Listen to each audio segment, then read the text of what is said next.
Assalamualaikum warahmatullahi wabarakatuh. Selamat pagi semua. Apa kabar anak-anakku tercinta? Mudah-mudahan sehat semua ya di rumah aja. Oke, materi kali ini kembali dengan Ibu Desi Sukmari Salawati yang akan membawakan mata pelajaran sejarah. Oke.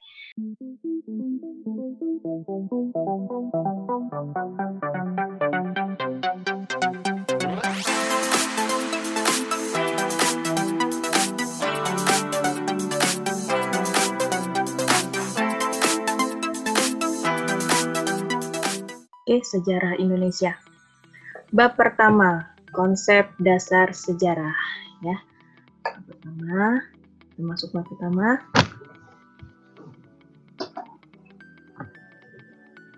Kompetensi dasar 3.1 ada 5 poin indikatornya.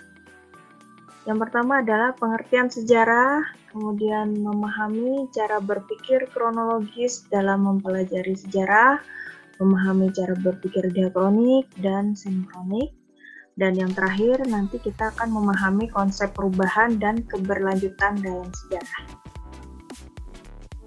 Yang pertama yaitu pengertian sejarah sendiri ya, sebagai dasar kita mempelajari bab selanjutnya.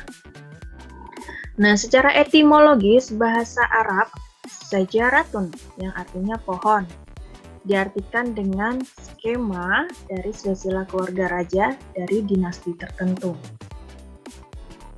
Kemudian etimologis dari bahasa Melayu sajarah diartikan silsilah atau keturunan. Kemudian etimologis bahasa Belanda geschiedenis tentang sesuatu yang telah terjadi.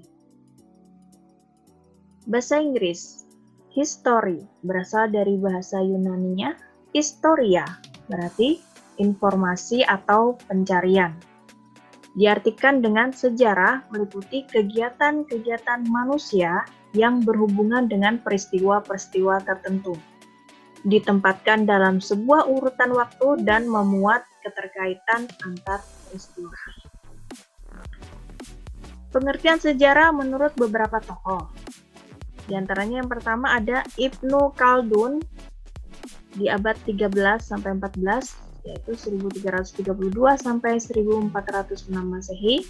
Sejarah sebagai catatan tentang manusia dan peradabannya dengan seluruh proses perubahan secara nyata dengan segala sebab dan akibatnya.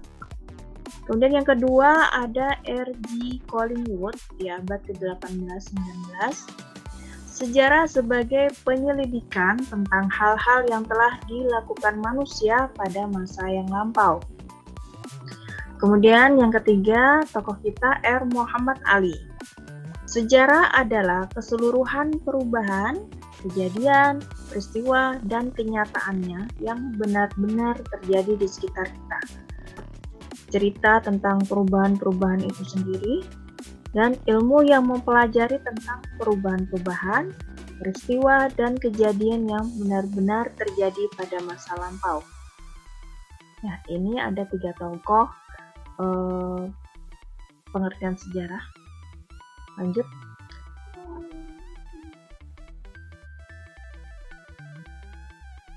Nah, kesimpulannya, apa itu sejarah? Sejarah adalah ilmu pengetahuan yang mempelajari berbagai peristiwa atau kejadian penting yang terjadi dalam kehidupan manusia pada masa lalu. Ya, itu yang dinamakan sejarah. Kita simpulkan secara khusus dari yang umum tadi ya. Kita masuk yang ke bagian 2, konsep manusia, ruang, dan waktu dalam sejarah. Jadi apa itu pengertian manusia, ruang, dan waktu di dalam sejarah? Manusia yang pertama, manusia adalah pelaku dari semuanya. Manusia sangat menentukan dalam setiap peristiwa, dan sejarah yang dijadikan pengetahuan atau sebagai bahan kajiannya adalah sejarahnya manusia. Kemudian yang kedua, ruang. Kenapa harus ada ruang dalam sejarah? Karena ruang sendiri merupakan tempat terjadinya peristiwa. Sedangkan waktu juga penting dalam sejarah karena waktu merupakan batasan temporal dari setiap peristiwa yang telah terjadi atau perjalanan hidup manusia. Nah, konsep waktu dalam sejarah ini ada dua. Yang pertama, waktu adalah proses kelangsungan dari suatu peristiwa dalam batasan waktu tertentu. Yang kedua, kesatuan kelangsungan waktu, yaitu waktu pada masa yang lampau, sekarang, dan masa yang akan datang. Past, now, and future ya. Kita masuk ke bagian ketiga, C, cara berpikir. Nah, cara berpikir dalam mempelajari sejarah dibagi menjadi tiga ya, kronologis, kemudian diakronik, dan sinkronik. Nah, kita masuk ya.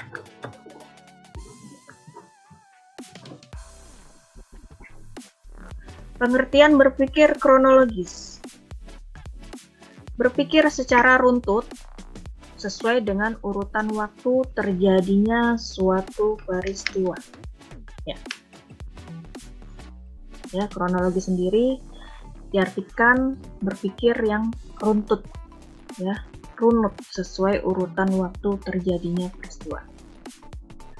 Tujuan berpikir kronologis, ya, agar kita dapat dengan mudah menarik manfaat dan makna dari hubungan antar peristiwa yang terjadi. Etimologisnya dari bahasa Yunani, yaitu kronos dan logos.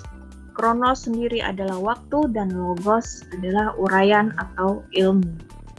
Jadi kronologi adalah ilmu tentang waktu yang membantu untuk menyusun peristiwa atau kejadian-kejadian sejarah sesuai urutan waktu terjadinya.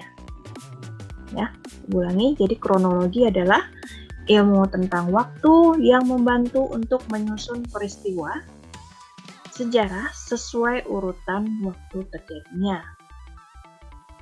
Nah, contoh, peristiwa sejarah itu diawali sejak keberadaan manusia di muka bumi. Untuk itu diperlukan adanya pembagian waktu yang ditinjau dari berbagai aspek. Kronologi sendiri itu berlawanan dengan anakronisme. Kenapa? Karena anakronisme adalah penempatan peristiwa, latar atau setting, tokoh, ataupun dialog yang tidak sesuai dengan tempat dan waktu terjadinya peristiwa. Ya, itu jadi anakronisme, penempatan peristiwa, tempat, tokoh, dialog yang tidak sesuai dengan tempat dan waktu terjadinya peristiwa. Nah, di dalam sejarah, mempelajari sejarah, kita harus menghindari anakronisme ini. Jadi, kita harus mempelajari sejarah dengan runut atau kronologis. Sehingga kronologis juga membantu kita agar dengan mudah dapat menghubungkan dan membandingkan peristiwa sejarah yang terjadi di suatu tempat yang berbeda, tetapi dalam waktu yang sama. Contoh pada Agustus 1945. Pada saat itu, pihak sekutu menjatuhkan bom atom di Hiroshima dan Nagasaki. Nah, itu juga mengakibatkan kekalahan di Jepang. Nah, pada bulan dan tahun yang sama, bangsa Indonesia juga memproklamasikan kemerdekaannya. Nah, jadi secara kronologis, di suatu tempatnya berbeda, tetapi dalam waktu yang sama, terjadi peristiwa sejarah. Ya. Kemudian yang kedua, cara berpikir diakronik dalam mempelajari sejarah. Kalau yang tadi sinkronik ya, jadi harus kronologis secara runut. Kalau yang ini diakronik, apa yang terjadi tentang diakronik? Secara etimologis diakronik, ya dari bahasa Yunani juga,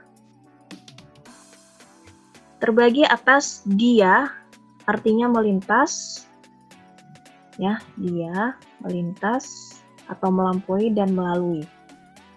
Kemudian diakronik, ada dia, ada kronik. Ya, kroniknya sendiri juga sama dengan kronik tadi, yaitu kronos ya, artinya waktu. Kronologis tadi ya, kronos.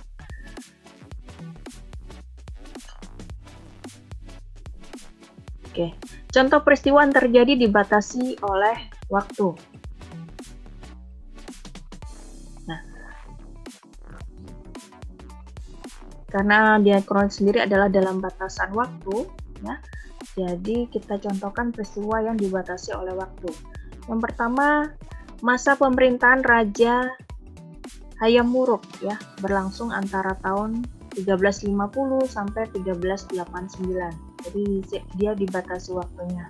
Terjadi pada peristiwa 1350 sampai di 1389. Perang Diponegoro atau Perang Jawa, ya, terjadi pada tahun 1825 sampai 1830. Penjajahan Jepang di Indonesia 1942 sampai 1945.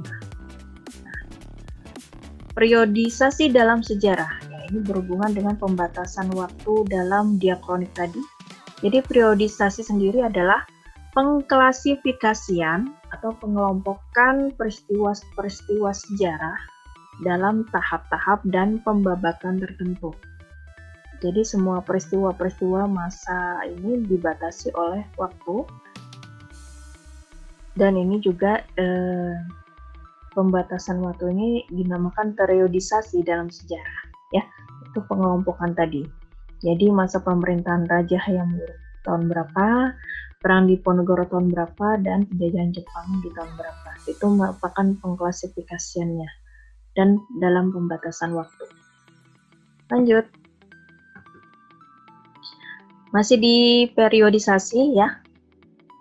Sebelum menyusun periodisasi, biasanya sejarawan membuat pengelompokan peristiwa dan membuat kesimpulan pada setiap periodenya. Periodisasi diperlukan agar dapat mengadakan tinjauan secara menyeluruh terhadap peristiwa yang terjadi yang saling berhubungan dalam berbagai aspek. Periodisasi perkembangan sejarah kebudayaan terbagi atas dua, ya. Jadi ada pengelompokan periodisasi perkembangan sejarah dalam kebudayaan, yaitu ada zaman praaksara dan zaman aksara, ya. Kita lihat gambarnya zaman praaksara. Nah, berarti di sini zaman prasejarah, ya, yaitu zaman yang dimulai sejak manusia belum mengenal tulisan hingga ditemukannya tulisan. Jadi saat belum ditemukan tulisan atau zaman prasejarah, kehidupannya seperti ini, digambarkan seperti ini. Kemudian ada zaman yang kedua, zaman aksara, artinya ini zaman sejarahnya di sini, yaitu zaman ketika manusia sudah mengenal tulisan hingga sekarang. Jadi mereka sudah mengenal dan memahami bentuk-bentuk tulisan atau huruf, ya, masa aksara.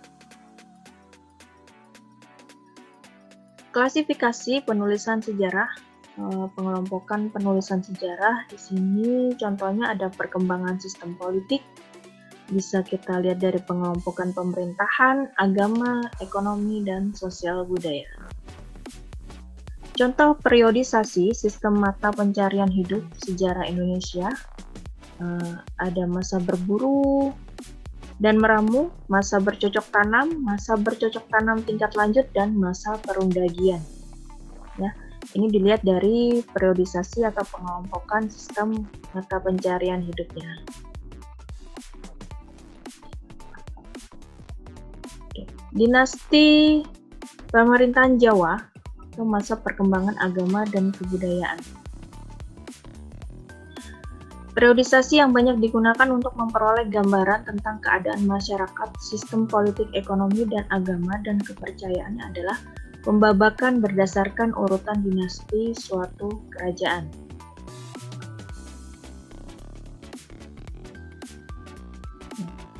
Tujuan periodisasi membuat klasifikasi dalam sejarah sehingga akan memudahkan kita memahami peristiwa sejarah secara kronologis. Ya, ini contoh dinastinya. Dinasti pemerintahan Jawa, masa perkembangan agama dan kebudayaannya, contohnya dinasti Wangsa Sanjaya pada 732 sampai 850 Masehi. Dinasti Sailendra, Isyana, Girindra, dinasti Demak, Pajang, dan Mataram. Kemudian melalui periodisasi kita menjadi mudah untuk memahami hal-hal yang terkait dengan perkembangan manusia dari waktu ke waktu, ya, kesinambungan antar periode, kemungkinan terjadinya fenomena yang berulang, Dan yang keempat, perubahan yang terjadi dari periode awal hingga ke periode berikutnya. Masih di periodisasi.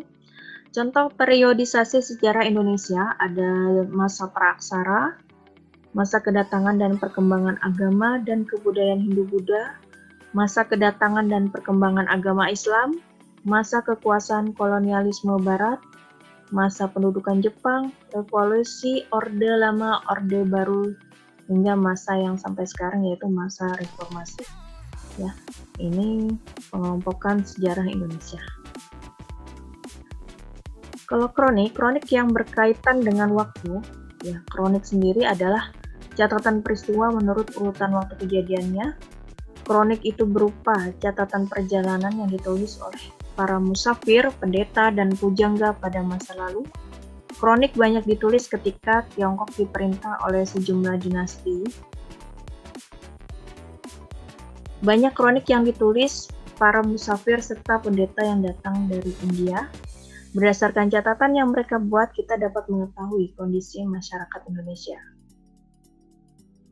Kita masuk ke cara berpikir yang ketiga, sinkronik dalam mempelajari sejarah. Ya, sinkronik etimologisnya dari Yunani, shin, yaitu dengan, kronos sama waktu. Menurut Kamus Besar Bahasa Indonesia, sinkronik diartikan sebagai segala sesuatu yang bersangkutan dengan peristiwa yang terjadi pada suatu masa. Kajian sejarah secara sinkronik artinya mempelajari peristiwa sejarah dengan segala aspeknya pada masa atau waktu tertentu secara mendalam. Konsep sinkronik dalam sejarah adalah cara mempelajari atau mengkaji pola-pola gejala dan karakter dari sebuah peristiwa sejarah pada masa tertentu. Ciri-ciri sinkronik, ya. Jadi intinya dalam definisi sinkronik ini kita akan mempelajari peristiwa sejarah itu tertentu secara mendalam, ya, pada masa tertentu. Ciri-ciri sinkronik mengkaji peristiwa sejarah yang terjadi pada masa tertentu saja, menitik beratkan kajian peristiwa pada pola, gejala, dan karakter, bersifat horizontal, tidak ada konsep perbandingan dengan masa yang lain, cakupan kajian lebih sempit dari diakronik, kajiannya sistematis, tertata, dan secara mendalam. Nah, sinkronik sendiri dalam sejarah berarti kajian yang lebih menitik beratkan pada penelitian gejala-gejala yang meluas dari sebuah peristiwa tetapi dengan waktu yang terbatas. Contoh, sejarawan ingin menyusun sejarah perekonomian bangsa Indonesia pada zaman Jepang. Hal yang dilakukan oleh sejarawan maka dia meneliti gejala atau fenomena perkembangan kehidupan ekonomi yang terjadi pada masa pendudukan Jepang itu saja. Jadi ketika Jepang belum berada di Indonesia tidak perlu dipelajari dalam sejarah. Bagian F. Ya, kita masuk ke konsep perubahan dan keberlanjutan dalam sejarah. Perubahan. Apa yang dimaksud dengan perubahan dan keberlanjutan? Ya, perbedaannya kita lihat. Perubahan sendiri adalah transformasi peristiwa atau kejadian. Perubahan dapat terjadi secara cepat atau lambat. Contohnya, perubahan yang terjadi secara cepat peristiwa pengeboman kota Hiroshima dan Nagasaki pada 6 dan 9 Agustus 1945. Contoh perubahan lambat, penerapan politik etis di Hindia Belanda yang lambat laun mendorong kebangkitan nasional Indonesia pada awal abad X. Nah, keberlanjutan. Keberlanjutan ini adalah kebalikan dari perubahan. Berjalannya suatu peristiwa secara berkesinambungan, konsisten, tanpa terputus dalam kurun waktu yang lama. Ya, kalau tadi perubahan itu perubahannya terjadi secara cepat dan lambat atau lambat. Keberlanjutan sendiri peristiwanya secara berkesinambungan ya, tanpa terputus dan dalam waktu yang lama. Contoh pada keberlanjutan, contoh Wangsa Sailendra berkuasa di Jawa selama sekitar 250 tahun. keberlanjutan berlangsung secara garis lurus sampai terjadi perubahan sehingga berlangsung secara zigzag. Nah, periodisasi dalam perubahan ini ya. Periodisasi adalah cara untuk menandai perubahan atau keberlanjutan dalam sejarah. Contoh periodisasi pada perubahan. Periodisasi sejarah Indonesia pada masa praaksara hingga masa silam. Nah, ini perubahannya. Perubahan penting yang menandai adalah bangsa Indonesia mulai mengenal tulisan sekitar abad 4 Masehi. Nah, ini dibuktikan dengan temuan Yupa ya, di Kutai Kaltim yang dibuat pada abad tersebut. Menunjukkan pada abad 4, bangsa Indonesia mulai meninggalkan masa prasejarah. Ya, ini contoh perubahan yang terjadi di Indonesia. Dan contoh keberlanjutan periodisasinya yaitu pada masa Hindu-Buddha ditandai dengan berdirinya kerajaan bercorak Hindu-Buddha. Kemudian digantikan dengan masa Islam yang ditandai dengan berdirinya kerajaan Islam. Ya, ini keberlanjutannya dalam waktu yang lama ya, hingga sekarang. Oke, sampai di sini dulu bab 1 yang menjadi dasar dari mata pelajaran sejarah yang akan menjadi dasar bab 2 dan selanjutnya. Sampai di sini dulu. Nanti akan Ibu kasih tugas selanjutnya ya. Thank you. Assalamualaikum warahmatullahi wabarakatuh dan selamat pagi.